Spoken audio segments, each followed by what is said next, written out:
3, 2, 1, 0. Action. Ignition sequence start. Wanna Geeks.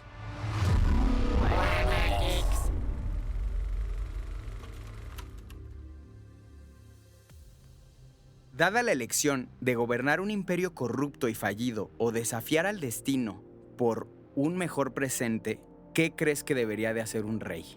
Esta es una frase de un personaje de Legacy of Kain. De hecho, es Kain el que la dice. Se me hizo muy interesante comenzar con esta frase porque alguna vez escuché a una persona que decía que se le hacía bien interesante Thanos de Avengers por los planteamientos morales que ponía. Es cierto que es interesante, pero si queremos ir a planteamientos morales, filosóficos y la cultura pop tiene cosas todavía más profundas y creo que Legacy of Kain es uno de esos juegos que plantea la distorsión del tiempo, la moralidad, el bien y el mal, el volver al pasado, el cambiar el futuro, las creencias que tenemos. Y creo yo que si seguimos escarbando en la cultura pop nos podemos encontrar, a ver, es atrevido decirlo, pero en ocasiones podríamos llegar a encontrar incluso alta cultura. ¿Por qué estamos hablando de esto? Pues se finaliza el ciclo de Wanna Geeks. Esos ciclos llegan, ¿no? Creo que estamos todos muy contentos por lo que se logró.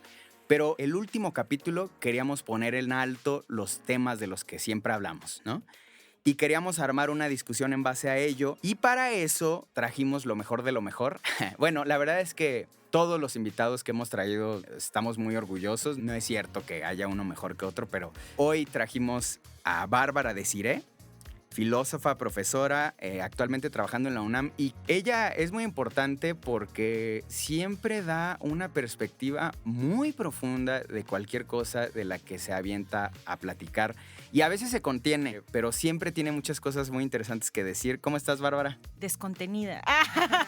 Muy bien, qué gusto. Muchísimas gracias, Ricardo, por invitarme a este episodio tan especial que es el gran final de Wanna Geeks. El gran final, el último capítulo, el cierre de temporada. Así es. Y también está Jesús Chavarría, o el Chavalíder, que bueno, a mí la verdad es que cuando yo lo conocí en televisión lo comencé a admirar, pero ahora que lo conozco en persona me parece que sabe todavía mucho más.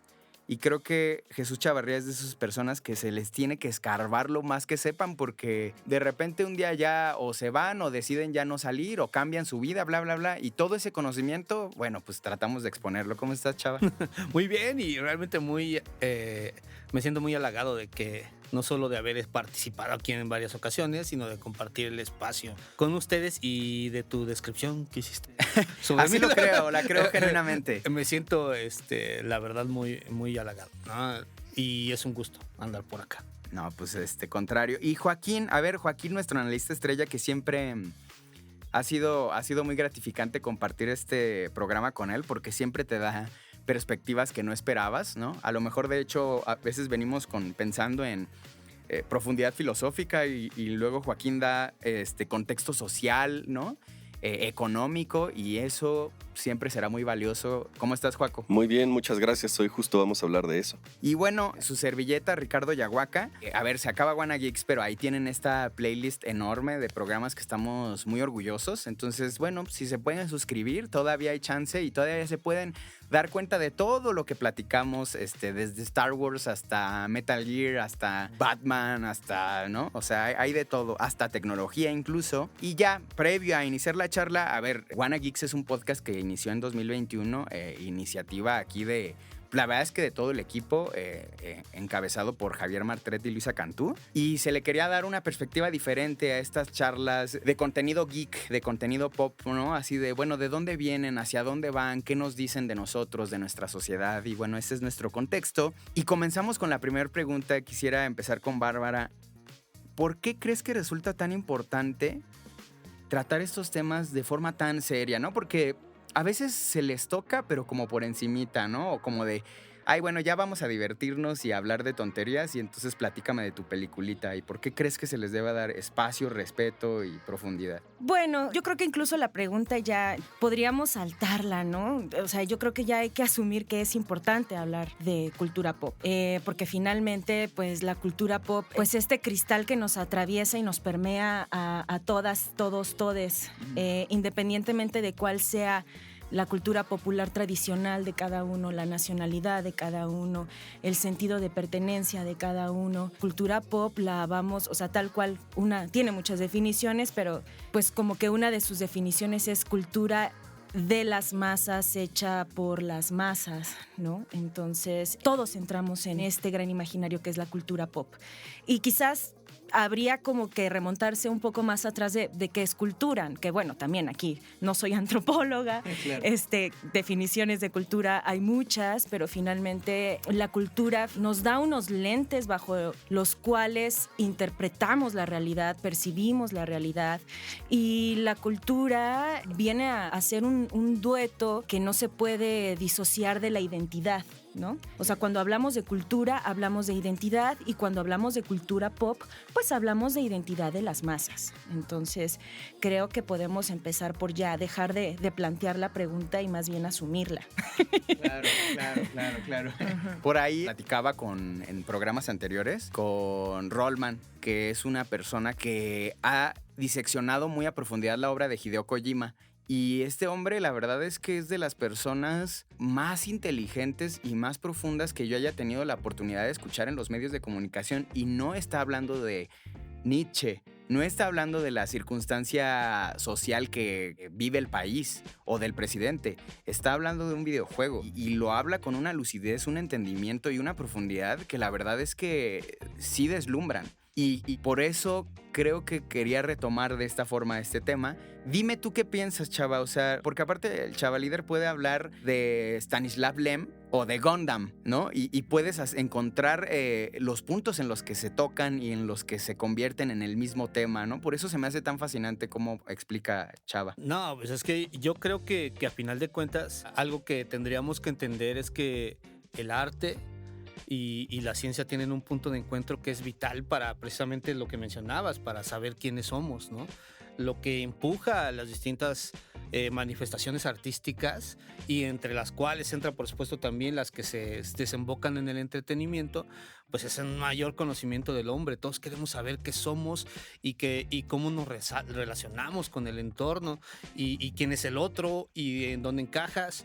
Entonces yo creo que ahí está el punto en donde es importante el enfoque hacia todas estas manifestaciones, hasta hacia estos tipos de expresión, ¿no? Uno de los afanes que yo tenía cuando empecé a dedicarme precisamente a los medios, desde que hice un poco mayor de conciencia en todos ellos y que estudiaba teatro, era que yo quería poner al mismo nivel quizás el más frívolo de los shows, al nivel de análisis que le podría ayudar a un Shakespeare, por ejemplo, ¿no? Yo estaba estudiando teatro, entonces uno de los afanes que yo tenía a la hora de hablar en algún programa o etcétera, era de, bueno, aquí dentro de lo que estoy viendo en este cómic, ¿no? Estoy viendo una adaptación de tal, ¿no?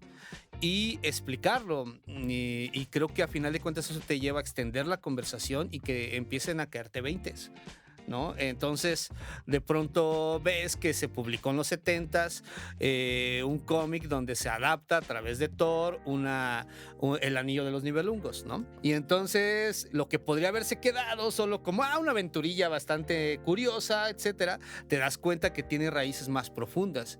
Y entonces, todo eso lo hace volverse interesante y te hace entender cosas. Y pues, yo insisto, lo he mencionado muchas veces, aquel maestro que cuando yo estaba estudiando comunicación me dijo, ¿no? Todo es factible de análisis y eso es lo que lo hace también más divertido, lo hace más significativo. No quiere decir que le pierdas el chiste cuando te entretienes o cuando juegas o cuando lees un cómic o cuando vas al teatro o vas a un concierto. Yo creo que al contrario, amplías las posibilidades de disfrute cuando empiezas a relacionarlo con muchas otras cosas. Wow, claro. A ver, hablando de las posibilidades del disfrute, ¿qué encuentras en la cultura pop, Joaco? Porque veo que te gusta mucho leer de mucho tipo de cosas, justo contextos sociales, económicos, filosóficos, pero encuentras también mucho placer en la cultura pop. ¿Qué encuentras en ella? Bueno, para mí disfrutar algo significa sobrepensarlo. Entonces, de entrada, eso es parte de mi personalidad. La cultura pop en realidad es algo que parece muy banal, parece lo común y parece fácil de tragar, pero en realidad para analizarlo requiere un pensamiento muy complejo. Y tú me dices, traes diferentes materias y vienes y las explicas. Y es que sí, también analizar cultura pop es una actividad multidisciplinaria. Atraviesa varias cosas, no viene un discurso solo en el espacio, tiene conexiones con muchísimos temas tecnológicos, sociales, culturales, y tienes que agarrar cada una de estas hebras y ver hacia dónde te lleva.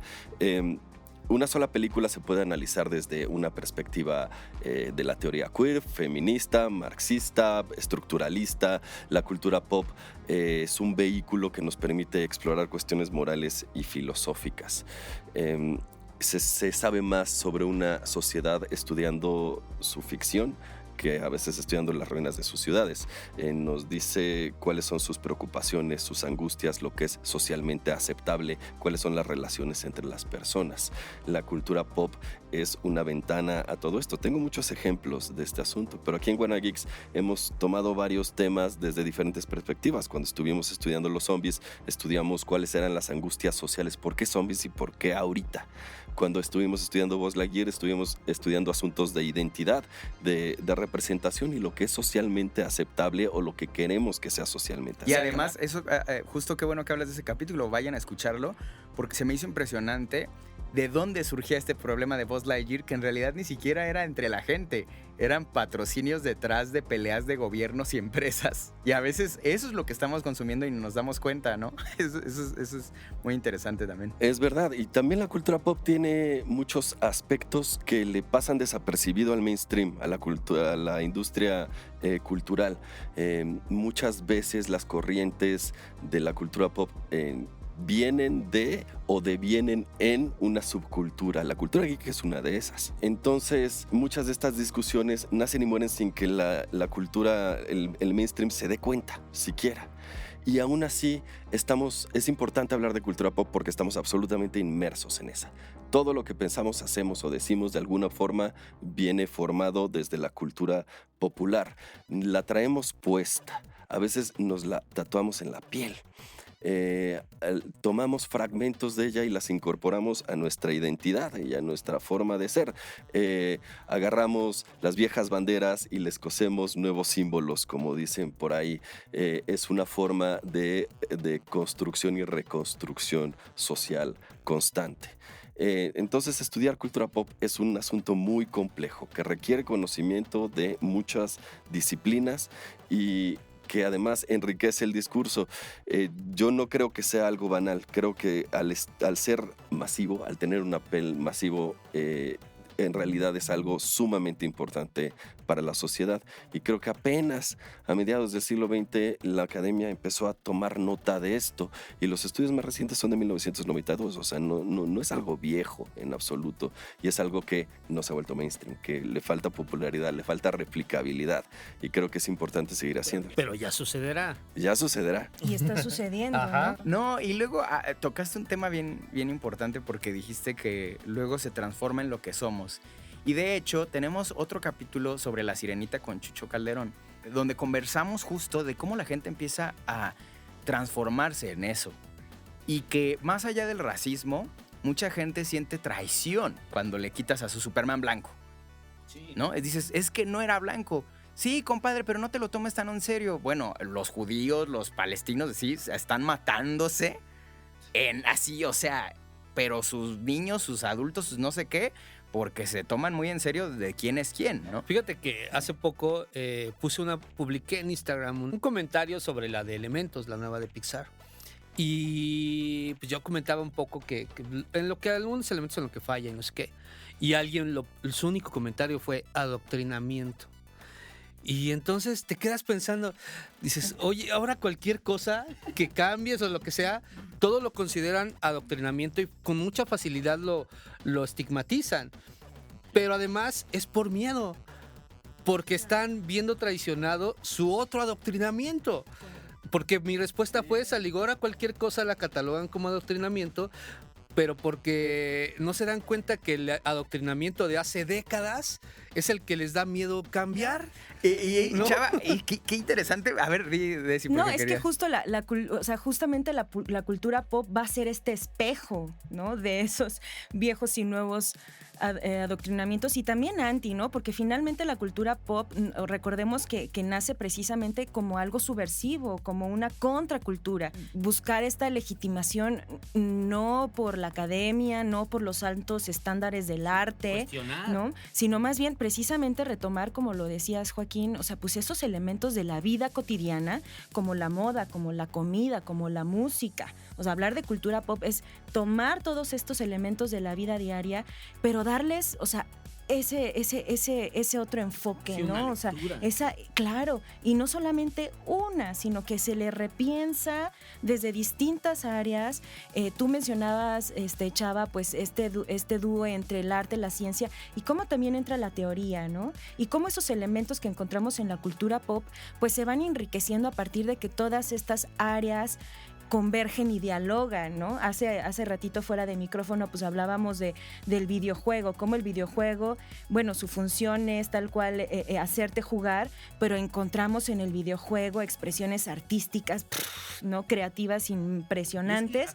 Y es a partir, claro, pero es de ese diálogo con la música, es de ese diálogo con el arte, con la tecnología. Claro, o simplemente, es que todo surge también de más o menos igual. Goya se empezó a dedicar a pintar a los reyes y de ahí, en sus ratos libres, empezó a pintar estas pinturas negras, su más famosa de cuando hubo la invasión francesa. Entonces, como que se reentiende eso y se hace propio y empiezas a plasmar tu identidad más allá de lo que se supone que se debería de ser. Exacto. Y es que y ahí entra lo que mencionaba Joaco, este rollo de lo multidisciplinario y lo puedes ver en el cine. El resultado siempre es de la conversación de distintos lenguajes, ¿no? Entonces, en el cine tienes o sea, la iluminación es un lenguaje, ¿no? El diseño de producción es un lenguaje, la actuación es otro lenguaje, del diálogo de todo eso surge. Pero además, deja eso, ¿no? Quizás tengas un guión, no siempre, pero a veces tienes un guión. En ese guión el autor vació todo el bagaje que traía a sus espaldas, ¿no? Estas vividuras que se decían en el teatro, ¿no? Las vació ahí, llegó un director, las lee y le agrega las suyas y surge otra lectura. Claro. Luego esa lectura la plasma en el escenario y de todo lo que hay ahí, todas las personas colaboran, se enriquece y surge otro nuevo discurso. Y entonces, para que cuando lo ves en pantalla llega el espectador con todo lo que trae atrás y hace otra nueva lectura. Entonces es un mecanismo de retroalimentación constante y que a final de cuentas termina siempre teniendo ahí múltiples tejidos que tú vas diseccionando a la hora que te vuelves un poco más analítico quizás, no solo lo dejas pasar, nadie lo deja solo pasar, ¿no? Pero a lo mejor profundizas más y entonces encuentras ahí pistas que te llevan, ahora entiendo por qué esto era esto y venía de allá, o no, y ahora que veo esto lo interpreto diferente, que es un poco el caso del análisis y de los que a veces lo llevamos a distintos medios y lo compartimos, de ampliar la conversación y entonces el que la escucha ahora tiene un horizonte mucho más grande, un vitral, ¿no? Y eso te hace pensar muchas otras cosas. Y si aparte es un creativo o es un artista, todas estas referencias le sirven para que a lo mejor ahora va a crear una nueva. No, y además de esos lenguajes, también se crean, o sea, categóricamente, ontológicamente se crean otros objetos, otros elementos, ¿no? O sea, pensemos en lo que hace rato decías de en tu lata de refresco, ¿no? O sea, en el momento en el que nosotros le metemos arte a la lata, o en el momento en que una Marilyn Monroe, que es una actriz, pasa a ser un elemento en el arte, ¿no? Ontológicamente adquiere otra categoría ese objeto. Y es lo que de se pronto crean otros objetos. Catalogamos como artesanías, ¿no? Lo Claro. que era de uso práctico Claro. adquirió otro valor. O si de repente en la coca sale Rosalía, ya, arte. No hay más. A ver, quiero retomar, Chava, tu comentario de la propaganda, porque Terrence Malick, una de las últimas películas de Terrence Malick es Una vida oculta, a propósito del adoctrinamiento. Y es muy interesante porque pues toda la nación empieza a concordar con las ideas de Hitler, ¿no? Entonces este hombre dice, ¿saben qué? Yo no quiero ir a matar gente. O sea, no es mi trip, no es mi rollo, no me interesa lo que creen. Y entonces le empiezan a decir que es un maldito y es un malo y es traicionero y es un asesino, cuando de hecho estaba haciendo lo contrario. La Inquisición también les decía como por bajita del agua, no, o sea, no es que se despertaron quisiendo ser malos, empezaron a creer que el malo era el que pensaba diferente. Y le decían, es que tú dices que no está bien creer en Dios, pero pues no, lo correcto o lo que es ser buena persona es creer en Dios. Y no, la concepción de Dios no es nada más para doblegar a alguien o engañarlo. Yo conozco gente que de verdad cree en Dios y encomienda su vida a Dios. No es un ser así maquiavélico aprovechándose de las personas atrás que te hace creer que es... Es Loki. Ajá. Entonces, dicho esto, esa identidad que hemos asumido, porque en ese tiempo fue el nazismo era propaganda, ¿no? Era adoctrinamiento. No es marketing igual el traer una estampa de Superman. No es adoctrinamiento igual el decir, este partido es el bueno. ¿Juaco? Es una discusión viva esa que tú dices y nace de los principios del estudio de la teoría de la cultura popular y de la industria cultural. Esta palabra industria cultural la inventaron Horkheimer y Adorno en su libro La dialéctica de la ilustración, y ellos eran muy apocalípticos respecto a todo este asunto. Eran adeptos a lo que se llama la teoría hipodérmica de la comunicación. Esto significa que la comunicación de masas entra como una jeringa directo a tu cerebro y acríticamente la recibes, y es adoctrinamiento. Ellos dicen que la cultura de masas se produce en masa como camisetas y simplemente se da como consumo, y es algún tipo pues de placebo que nos vende ilusiones de felicidad y de contento, pero que finalmente son calorías huecas y solamente es para un ejercicio económico y de control hegemónico. Sin embargo, y esto lo dijeron en 1940, hay que decir que hoy por hoy la cultura de masas, la cultura pop no se parece ni tantito a lo que ellos vivieron. Claro, o sea, ellos lo dijeron porque Claro, pues justo fue claro. una crítica a lo que vino de Sí, la era Segunda como Guerra De la Mundial. Segunda Guerra Mundial. La educación después de Auschwitz. Exactamente. Y sobre todo, pues en ese entonces era un esfuerzo nacionalista todo lo de la comunicación y la educación. Y sí, era propaganda, y lo sigue siendo. Sin embargo, muchos teóricos que nacieron después de que estos neomarxistas habían muerto, sobre todo de la escuela de Birmingham, encontraron otro tipo de cosas. Por supuesto, la comunicación de masas es algo que viene de la reproductibilidad técnica del arte y de el comercio mundial. Podríamos decir que el café es cultura popular. No nos importa tanto el producto, sino a la cultura le importan los sentimientos, las identidades y las costumbres. El café no nada más es algo que se toma, sino que algo que hacemos rituales alrededor, que vienen diferentes variaciones y diferentes gustos. Algunos se dicen muy finos. También es algo que incorporamos a nuestra identidad. Tenemos esta imagen del intelectual tomando café todo el día, por ejemplo, ese tipo de cosas. O el badass fumando, ¿no? O el badass fumando, muy bien. Que ahora está cambiando esa configuración. O el intelectual con el whisky. Sin embargo, la escuela de Birmingham, y ya hemos hablado de Stuart Hall cuando hablamos de identidad y de representación, dicen que la audiencia va a interpretar esos mensajes de formas muy variadas, dependiendo mucho de su contexto y de su crianza. Lo llaman significados negociados. El receptor admite algunos de los mensajes, pero no todos, y hay interpretaciones opositoras a lo que el mensaje en realidad quiso decir. Vamos a ver, por ejemplo, cómo mucha gente agarra la película de Historia Americana X, que es abiertamente antifascista, pero le encanta el simbolismo y la imagen, y la adoptan como símbolos fascistas, de alguna forma desvirtuando la... Fíjate, te voy a poner un ejemplo bien simple. Ajá. Yéndonos a lo, ¿no? A lo precisamente a lo popular. Yo hace poco, bueno, tengo un deal con algunas marcas, etcétera, entonces traía una chamarra de Cobra Kai. O sea, ¿no? eres propaganda de Ajá, marca. de marcas, ¿no? Pero traía la chamarra de Cobra Kai y traía playera de Cobra Kai y sudadera de Cobra Kai, porque tenía todos los artefactos y la serie, pues yo me la pasaba muy bien. Pero me sorprendió mucho lo que me pasó ahí en la calle.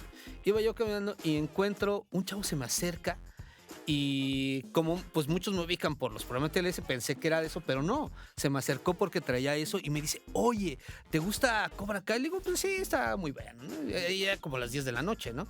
Y me dice, es que ¿sabes qué? Estoy en un gimnasio y no lo vas a creer, está todo inspirado en Cobra Kai.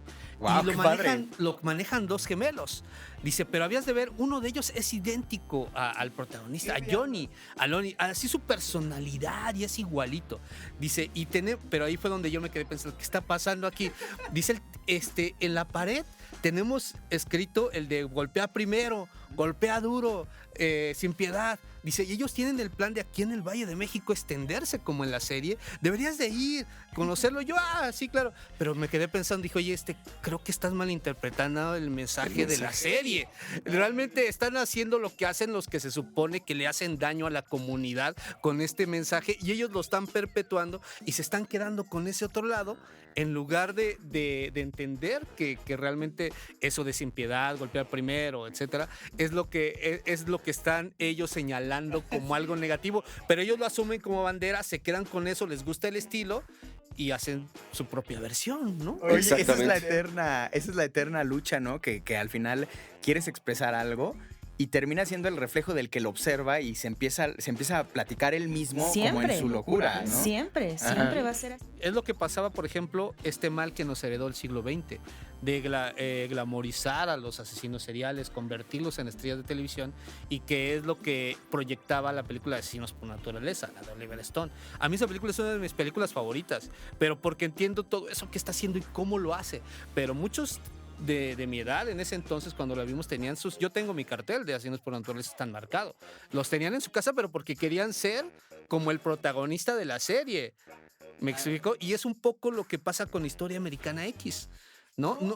O sea, ¿no? De pronto dicen, claro, se quedan con la imagen de este sujeto rapado, ¿no? Edward Norton, musculoso, coloso, y no con lo que él está queriendo proyectar después, cuando lo ves que él ya dejó todo eso y que lo ve reflejado en su hermano. Es decir, ¿son las dos, Bárbara? O sea, ¿es marketing, pero es también conocimiento o qué? Bueno, en primera, o sea, la posibilidad de interpretación que va a tener el mundo no es dueño quien crea, ¿no? Ajá. Pero bueno, ciertamente pues la cultura pop va de la mano con el marketing, pero yo no creo que sea únicamente responsabilidad del marketing, porque de hecho nosotros mismos siempre vamos decidiendo qué otro elemento se adhiere a la cultura pop. Y bueno, todos esos elementos van desde el deporte, políticos incluso, ¿no? O sea, el Che Guevara, ¿no? Y traer tu playera del Che Guevara y tu boina del Che Guevara, son elementos que también se quedaron ahí en la cultura pop.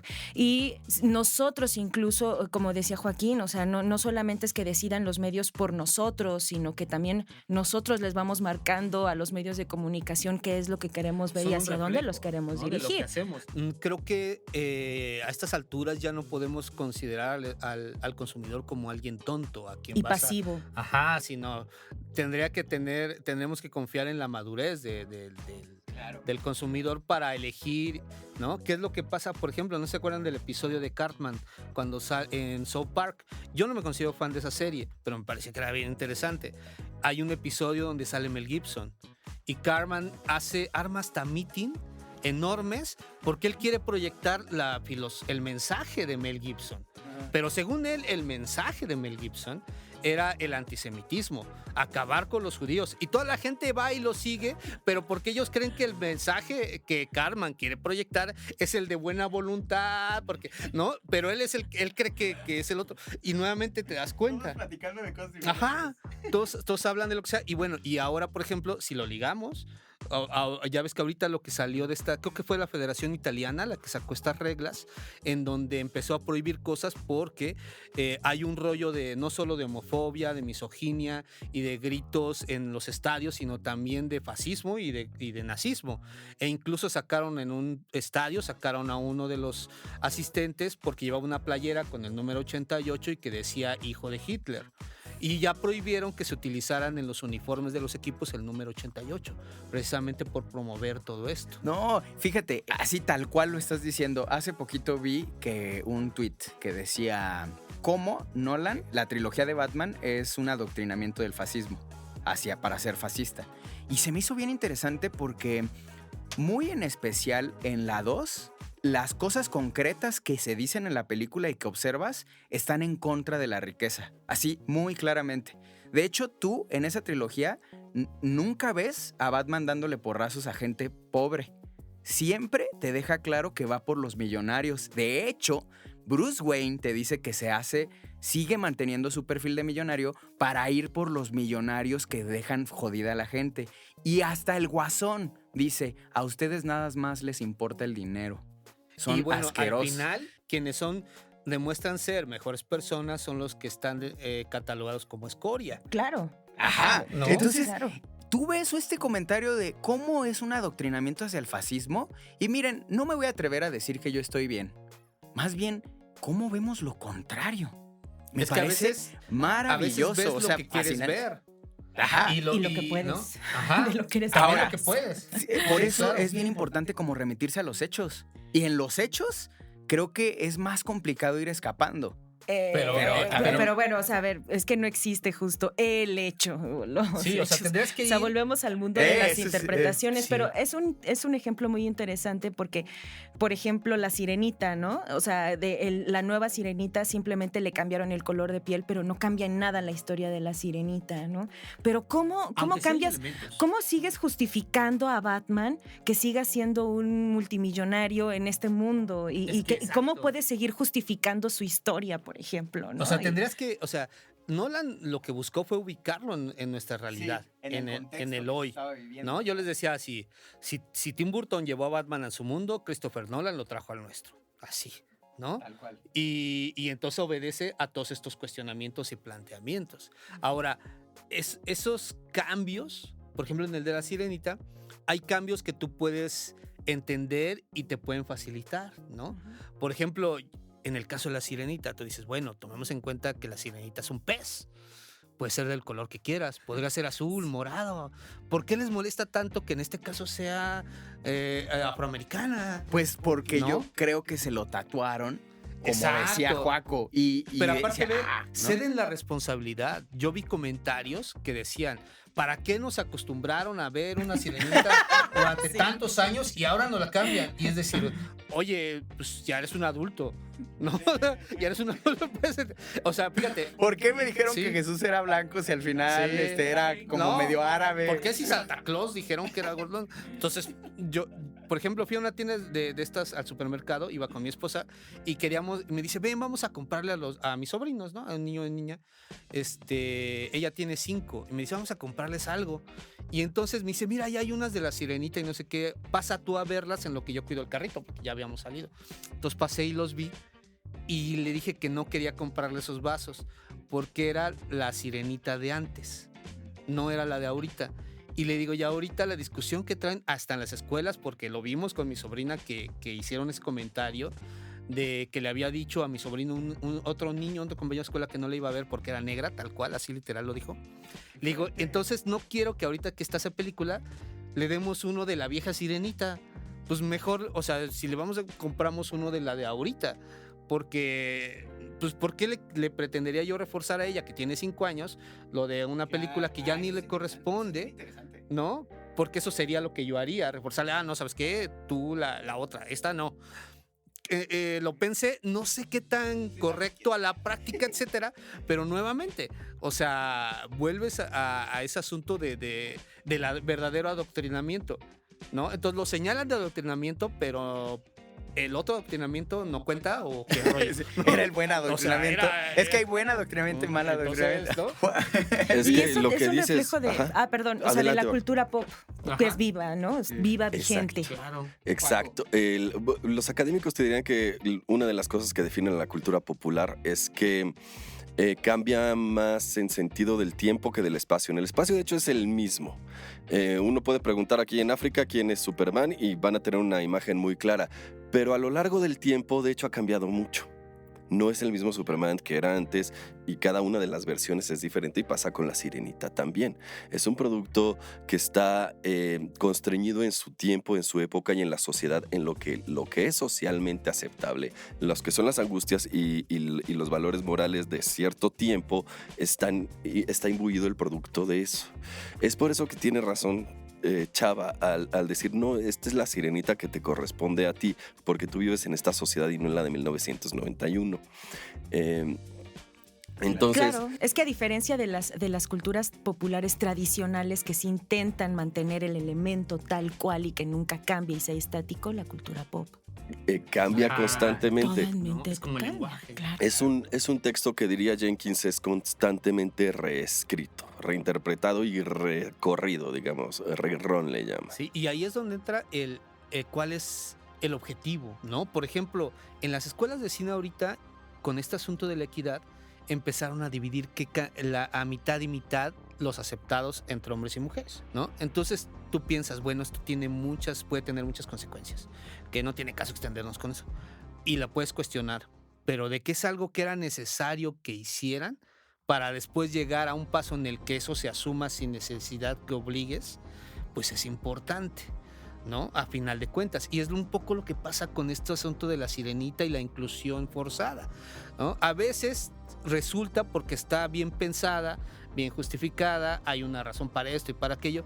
A veces no, porque es solo cambiarlo de color, ¿no? Pero entonces hay que ver cuáles son las razones, pero de que es algo que necesitamos, que la sociedad está exigiendo, es importante. Yo les decía, mira, ahora Namor la hace un mexicano, un moreno. Le digo, yo la verdad, de verdad, yo hubiera querido que de niño hubiera alguien como yo en las películas de superhéroes y no había. Y ahora está él y ni siquiera es un superhéroe, es un antihéroe.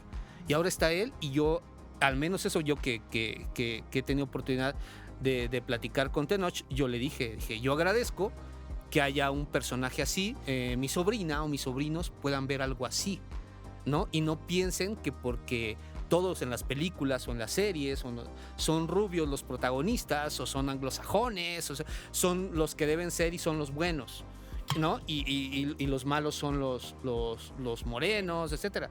Ahora hay un protagonista ahí y creo que es importante y vale la pena, más allá de de la inclusión forzada y lo que se pueda decir, ¿no? Pero fíjate, Chava, qué interesante, porque a diferencia de lo que me comentas, a mí nunca me interesó, o en lo más mínimo que... O sea, por ejemplo, a mí no me gusta más Andor, o no me gustaba más donde saliera un mexicano, o sea... Pero eso son perspectivas, Pues sí, ¿eh? pero O sea, yo no aparte, digo que... el rollo quizás Porque no tú es que eres te guste. blanco, Richie. Ajá, sí, claro, pues, tus ojos azules y... No, pero no es tanto que tal vez te guste, sino que tú veas que es normal, que se normalice. Sí, ese es caja, sí, ¿no? interesante. ¿no? Que tú realmente es lo mismo que pasa con las preferencias sexuales, con todo este rollo. O sea, por ejemplo, yo escribía por ahí en el periódico del Pride, Marvel Pride, que se publicó ahorita en México con motivo del mes del orgullo LGTB y demás. El asunto es que la mayoría de los personajes que salen ahí, es importante lo que hacen, es valioso, pero son personajes secundarios. Quiero ver cuándo realmente se va esto a normalizar, porque nuestro mundo es así. No estamos pidiendo algo que no vivamos. ¿Y ¿no? qué es lo interesante de la serie de Cobra Kai, no? Ajá. Sacar y reconfigurar el Porque él es lo que personaje vive, y- el protagonista es lo Claro. que vive, él está... Vamos a escuchar la historia de los marginados. Ajá, ¿no? De Pero aparte, repudiados. él es otro que es bastante machista, ¿no? O sea, tiene muchos de estos rasgos heredados de la cultura de los 80s y tiene que aprender y lo intenta. Un tío de mi esposa nos decía, es que yo eso ya no lo viví, no lo entiendo, pero no voy a pelear contra eso, ¿no? Tal vez... y tenemos que ser tolerantes de ambos Y es que lados. también no podemos entender todo, pero justo creo que es, pero pues no tenerle miedo, ¿no? O sea, como de, porque luego empiezas a combatir algo que ni entiendes, ni te corresponde, ¿no? Y esa mentalidad no cualquiera la tiene, me Pues parece es que admirable, es ¿no? Como difícil. decir, Porque la primera reacción es el miedo. Ajá. claro. Y estás mal, y entonces... Fíjate ¿no? que quiero lanzarle una pregunta a Bárbara, pero antes compartir. Yo me refiero a los hechos cuando se dice algo muy concreto y se transmite una sensación muy concreta. Porque creo que también, si no nos podemos ni siquiera sujetar a eso, todo se vuelve sumamente abstracto. Es decir, si yo digo que el Guasón dijo, el dinero es lo único que les importa y me dan asco y queremos, no lo puedo yo mencionar como un hecho, híjole, ya todo se vuelve, pues yo te insulto y te digo que tú no entendiste, yo te agredo, y eso, por eso yo me refiero a ver qué se está diciendo y qué sensación te transmiten. Porque, por ejemplo, a mí me encanta The Devil Wears Prada, porque la sensación que te transmite es diferente a lo que está diciendo. Es decir, te dice, esto que estoy haciendo es malo, pero se ve que lo disfruta mucho. Y eso me parece diabólico. Entonces hay que fijarnos, yo creo que los hechos es la observación de todo lo que sí acontece en el tiempo presente. Dicho esto, te quiero preguntar, porque quería hacer esa aclaración, te quiero preguntar, ¿La Sirenita alta cultura? O sea, no, a ver, no especial La Sirenita, ¿no? Sino esta capa pop. Ya mencionamos a Nolan con Batman, a La Sirenita también, a Cobra Kai. ¿Sí alcanza la alta cultura? O sea, ¿sí nos alcanza a rasgar? ¿O ya estamos ensimismados, jurándonos a nosotros mismos que nuestra cosa favorita es súper interesante? Solo quiero decir que no hay hecho solo interpretaciones. Segunda, son categorías distintas, hecho, fenómeno, interpretación, que si quieres después podríamos ahondar un poco más en eso. Eso es muy valioso. Pero respecto a tu pregunta, si La Sirenita o estos elementos de la cultura pop son alta cultura, pero qué necesidad. ¿Qué necesidad de querer meterlas en la alta cultura? Es cultura. Punto, se acabó. O sea, vuelvo a los inicios de la cultura pop. La cultura pop era contracultura, era contestataria, era precisamente salirse de esos estándares clasistas, elitistas, ¿no? O sea, de qué es lo que hace al arte, que se exponga en un museo y sea una pieza carísima. Esos son los orígenes de la cultura pop. Ese es el argumento de Andy Warhol, ¿no? Por ejemplo, ¿no? Entonces, creo que no vale la pena meternos o insistir en querer preguntarnos si los elementos de la cultura pop o la cultura pop son alta cultura. Son cultura. Porque además hay como dos interpretaciones. Una que me parece a mí la superficial, como esta de alta cultura, porque se ve súper padre, se ve súper inteligente. Es que como lo todo importante es tú superficial. qué haces sobre esos elementos, que era lo que decía Exacto. Joaquín. ¿Qué lecturas yo le doy a Superman? ¿Qué lecturas yo le doy a un videojuego? ¿Qué lecturas yo le doy a una serie como Los Simpson? ¿Qué lecturas hago a partir de eso? Y vamos, o sea, podemos encontrar tanto lecturas muy superficiales, muy mundanas, hasta... Carajo, o sea, se han hecho tesis, o sea, se han hecho experimentos en la ciencia, ¿no? A partir precisamente de estas interpretaciones de la cultura pop o de elementos de la cultura pop. Entonces, aquí lo valioso es la interpretación a partir de, o sea, Ahí no está, tal cual. Ahí está el libro de Los Simpson y las matemáticas, por ejemplo, que hasta yo que no soy tan bueno con las matemáticas me sorprendió las cosas que estaban ahí que desarrollan. O está el de Los Simpson y la filosofía, ¿no? Te hablan te hacen planteamientos increíbles a través de los comportamientos de cada uno de los personajes. Entonces sí, yo también creo. Ahora, tal vez el asunto de los hechos es que estás tal vez no usando el término adecuado, por eso decía Bárbara, ¿no?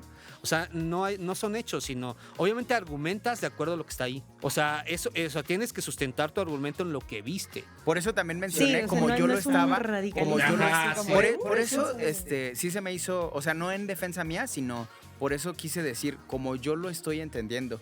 Porque muchas veces, justo, utilizamos mal la palabra y qué bueno que, a ver, la palabra como es asá, ¿no? Que también se complica porque empieza a tomar muchas formas, el lenguaje, ¿no? Entonces cada quien lo empezamos a utilizar como queremos y creo que es muy importante decir, a ver, si estamos hablando de lo mismo. Ajá, Ujú. porque por ejemplo, yo te puedo dar mi interpretación de ciertas cosas de tal película, pero tú me vas a preguntar, bueno, ¿pero eso dónde está?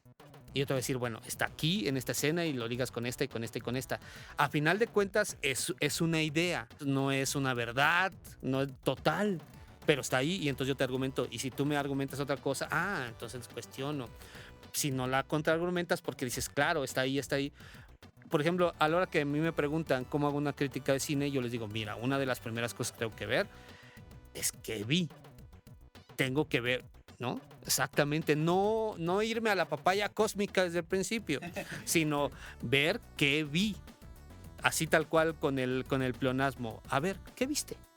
Y entonces eso está ahí y de ahí ya partimos. ¿Qué nos planteó el director? Cumplió con lo que nos planteaba, pero ¿qué nos terminó diciendo? Y entonces la crítica se va del análisis a cuestiones técnicas a la interpretación.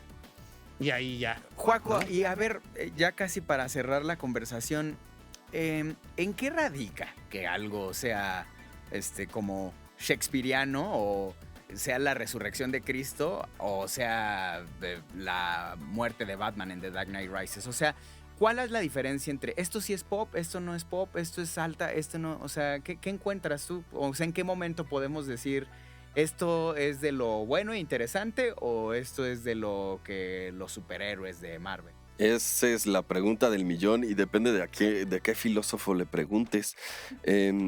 Yo soy de la idea más postmoderna de que no existe tal distinción. Yo soy de esa idea, pero te diré que hay muchas ideas. Estábamos hablando, Chava y yo fuera de micrófonos, sobre qué es lo que hace alta cultura o baja cultura, de dónde sale este criterio. Es un criterio que nace muy materialista y muy clasista. La alta cultura es una cultura, digamos, para la clase alta y la cultura baja es la cultura de masas, lo que es común. Algunos lo diferencian con que, bueno, la cultura de masas es todo lo que queda afuera cuando decidimos cuál es la alta cultura. Otros dicen, bueno, la cultura de masas es lo que apela a la mayor cantidad de personas. En realidad yo creo que una buena diferencia sería si es accesible o no. Accesible en términos de interpretación. David Lynch es un poco menos accesible que Michael Bay, sin duda alguna. ¿Qué tan accesible es Kubrick? Ahí se pone un poquito más difícil, ¿no? Y tiene razón Bárbara en cuanto a que tiene que ver con interpretaciones. Cowboy Bebop es muy accesible hasta cierta lectura. Puedes disfrutar la música, los balazos, las persecuciones, y esa es una lectura un poquito superficial, pero hay otra lectura en donde es una crítica a lo retropop, a nuestra obsesión con el pasado y a personas y sociedades que no pueden avanzar, que se quedaron entonces, y ese mismo estancamiento los va a matar. Eso es una crítica muy seria. Claro. Y está ahí en todas partes, en que la música sea viejita, en que todos los ambientes sean un poco de western, está ahí por todos lados. Fin, tal cual. Pero no necesariamente tienes que acceder a esa lectura. No necesariamente con ver Cowboy Bebop. Pero puedes en un momento dado. ¿Es alta cultura Superman en sí mismo? Probablemente no. ¿Es alta cultura hablar de interpretaciones de Horkheimer y Adorno del neomarxismo, del estructuralismo sobre Superman? Un análisis historiográfico. ¿Es alta cultura pensar en cuáles son los efectos que tienen los sentimientos, las comunidades, los rituales que se generan alrededor de un producto de masas? Yo creo que sí. Claro. No, igual puedes hacer la plática sobre Jesús, la cosa más tonta del planeta, o la cosa más compleja y de análisis sumamente profundo. Jesucristo, pues, o sea, puedes utilizarlo igual. Sí, es muy profundo. Y por otro lado, también la cultura pop es una cosa con la que se juega. Es un juego de avanzada y retirada, en la que tomamos algunas cosas y las juntamos con otras cosas. La cultura pop se termina convirtiendo en un collage hecho en casa que representa más bien la ideología, los temas, los discursos y la identidad de las personas que las usan que el mismo discurso quiso dar. Se convierte nada más en un templete, en una especie de basurero de chatarra del cual nosotros agarramos lo que queremos para hacer nuestra propia moto hechiza. Y esa es la cultura que predomina en internet hoy en día. Claro. La de ese collage. Entonces es un bicho que evoluciona y que evoluciona muy rápido y que muchas veces se encuentra o crea espacios de resistencia. Gramsci decía que la cultura popular es ahí donde la hegemonía y la resistencia chocan. Todos hemos visto la imagen de este cuate que trae una máscara de Elmo y está levantando el puño en medio de un caos, un riot urbano enorme. Es buenísima la imagen y creo que habla mucho de eso. Claro. Creo que esa es la cultura en la que estamos metidos hoy. Y lo interesante de estarla viendo, ¿no? Justo. Sí, cómo se mueve y cómo toma sus propias formas y cómo a veces es generosa. Es como un dios que a veces es generoso, pero a veces es súper duro y a veces, ¿no? Ajá, o sea, como que ya casi tiene su voluntad propia. Ya antes de ir a los datos curiosos, quisiera ir a una pausa comercial y regresamos. Regresamos de la pausa comercial y en lugar de datos curiosos como tal, quisiera que cada uno nos regalara como su momento con la cultura pop. O sea, ese momento que casi te hizo entrar en éxtasis o que te hizo darse cuenta de algo, así de, caray, esto no es lo que yo pensaba. Comenzamos contigo, Chava. Yo creo que tiene que ver al momento en el que hice consciente los rasgos básicos, por ejemplo, de lo que es el superhéroe. O sea, es algo con lo que crecí, con los cómics, en el cine, y de pronto darte cuenta que el superhéroe surge como una proyección de ese ideal que quiere alcanzar el ser humano, te hace darte cuenta que es algo más que solamente entretenimiento, ¿no?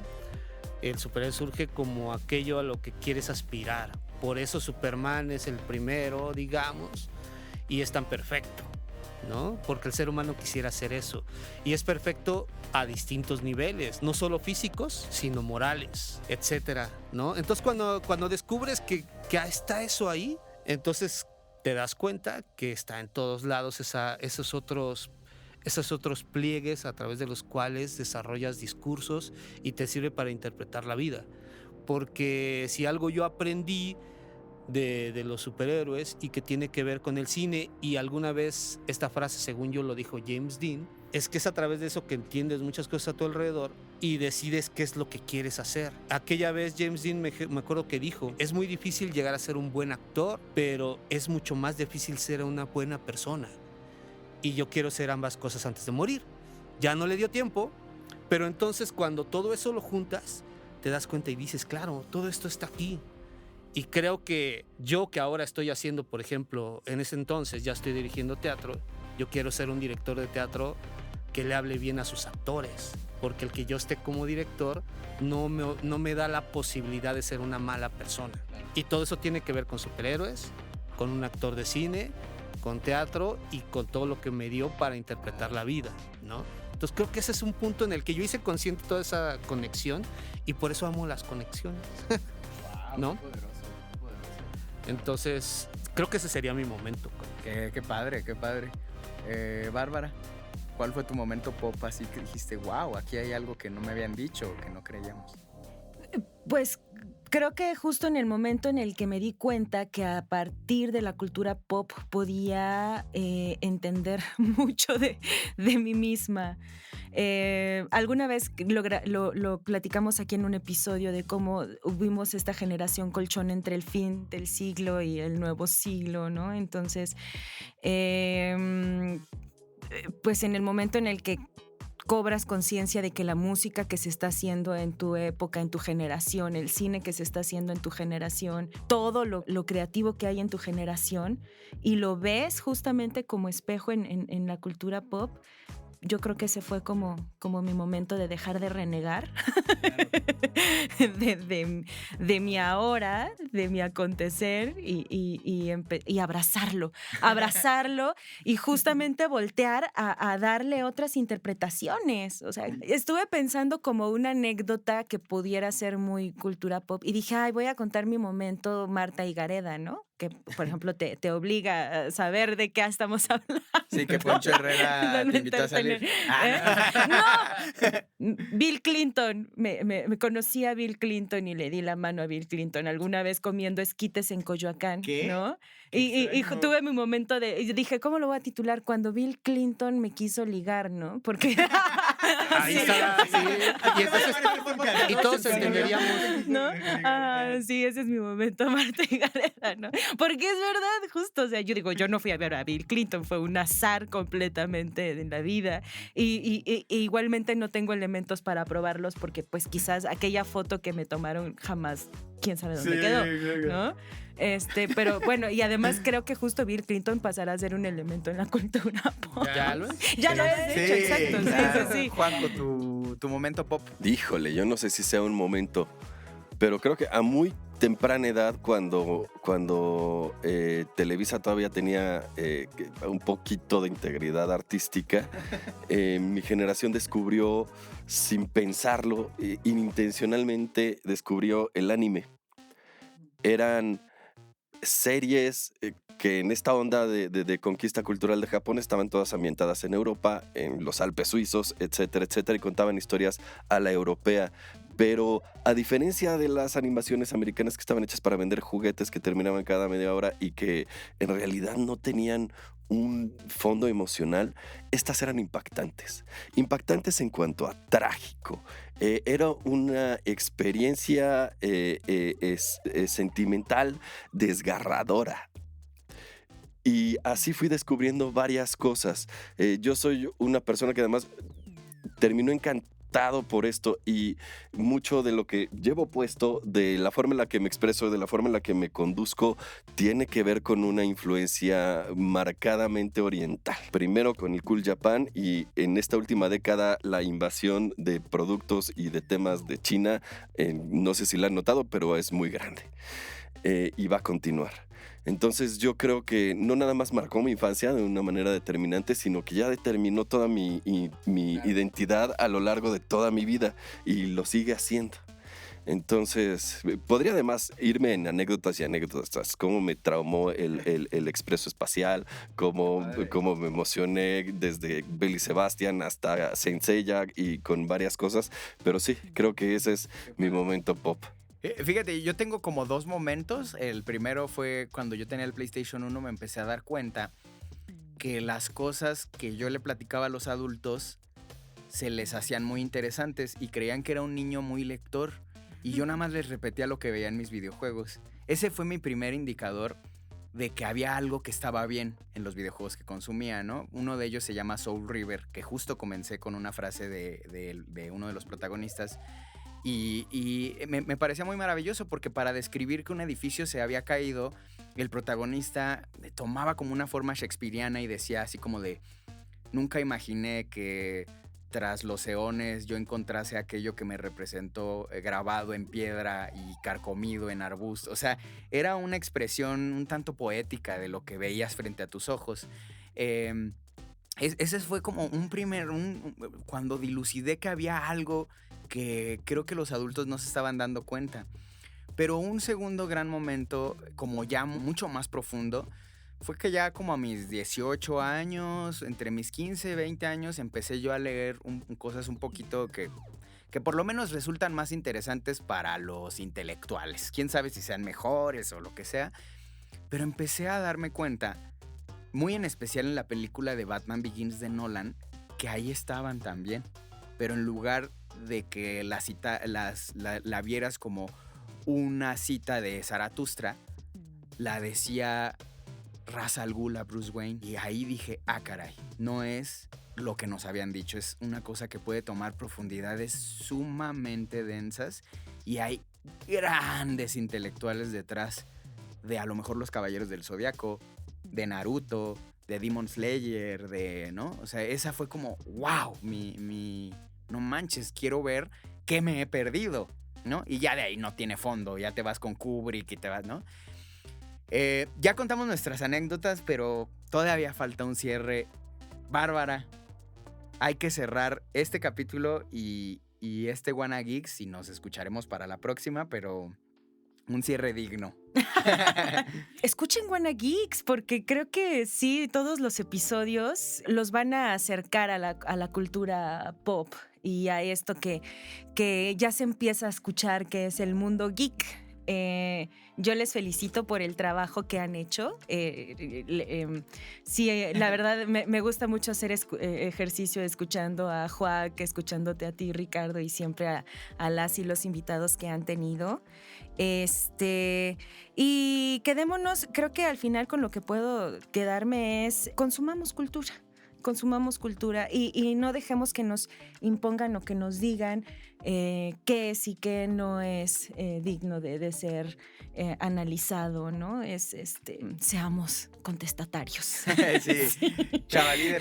No, pues yo creo que estoy, la verdad, muy contento, porque hace que serán yo creo como unos 25 años, que empecé, en ese entonces no se hablaba de estas cosas, por ejemplo, en televisión, ¿no? Me acuerdo que en Telehit empecé a entrar un poco en eso. La idea era precisamente mostrar que todas estas formas de expresión podían convivir, ¿no? En el mismo espacio y se podía hablar de ellas a partir de muchas múltiples lecturas. Y entonces, de pronto, estar invitado a espacios como este, donde eso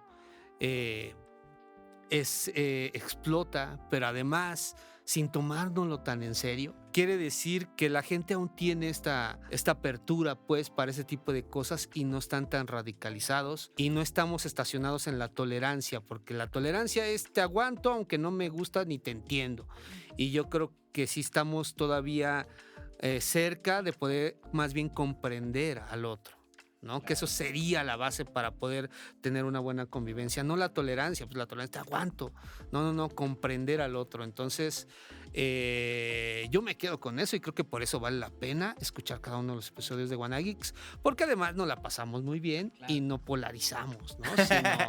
No salimos enojados, la verdad es que siempre exacto. salimos muy contentos, ¿No? y creo que es eso, de no tomártelo tan en serio, es como de, compadre, pues es como entendemos la vida, ¿no? ¿Quién sabe? Joaco, tu gran conclusión. Bueno, creo que uno se convierte en fan, en geek, cuando, no solo por consumir, sino cuando conviertes ese consumo en algún tipo de actividad. El fandom es proactivo. Lo que tratamos de hacer aquí fue compartir sentimientos e ideas sobre el contenido del que todos además es común para todos nosotros. Crear un poco de comunidad y hacer una actividad a partir de eso. El punto para el fan, para el geek, es que el consumo detona productividad y la cultura genera escritura. Nosotros como fans, como geeks aquí en Wanna Geeks, lo que quisimos hacer fue crear algo nuevo de algo que ya existe, y espero francamente poder haber contribuido a eso, poder haber dado perspectivas diferentes sobre algo que todos conocemos, y de preferencia, y a veces yo sé que se logró, no siempre, poder haber dado una perspectiva de algo aparentemente superficial y convertirlo en algo profundo y trascendentalmente triste. Que nos dejara algo, no nada más intelectualmente, sino sobre todo en términos sensibles. Entonces, muchas gracias por eso. Yo también, estuvo bien bonita tu conclusión, Joaco. Yo también creo que comparto mucho lo que dice Desi, ¿no? Al final, este espacio es para comunicarle a la gente que aquí estamos, ¿no? Los que pensamos igual y los que no nos lo tomamos muy en serio, pero también le damos la seriedad y el respeto que creemos que merece si alguien es el mayor fan de Batman o si alguien defiende con el alma a Naruto.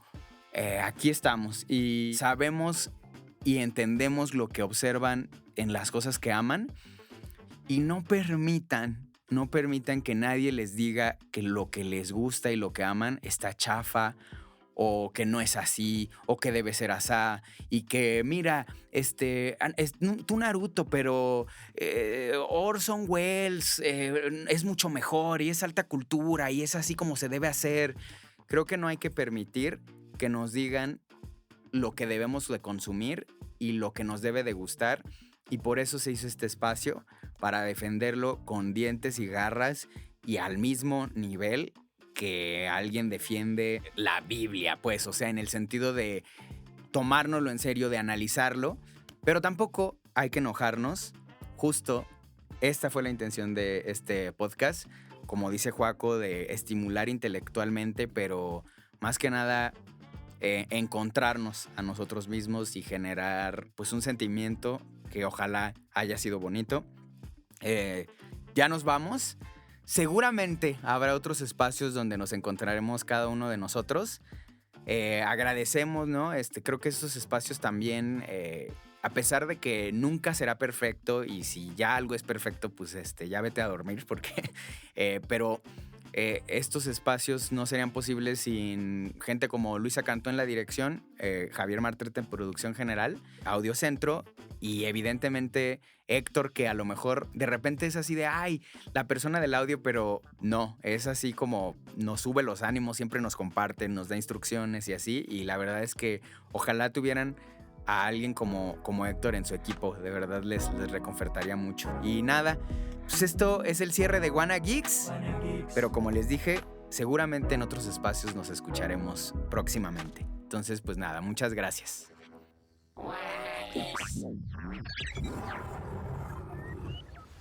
Suscríbete a Wanna Geeks, una producción original de Audiocentro, con la participación de Ricardo Yaguaca y Joaquín Ortega.